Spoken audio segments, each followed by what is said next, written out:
A Wind Blowing Low, a poem by Roberto Delgado. The picture's porcelain depicts scenery, beasts of burden, and two lovers that forever pause about to kiss, unnaturally viewing the viewer with round mosaicked eyes. Above, a chandelier shimmers answer the clock's chimes, and maggots molested burrow into our meal. Browned by time rather than fire, we chew, commenting on the variance between the textures of the meats.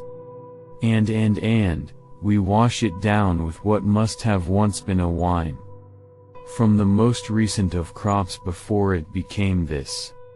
Spiritless, we talk and mean what we say, regretfully, thoroughly, mercilessly, relentless in our pursuit of that one word, of that one work, of that last bite.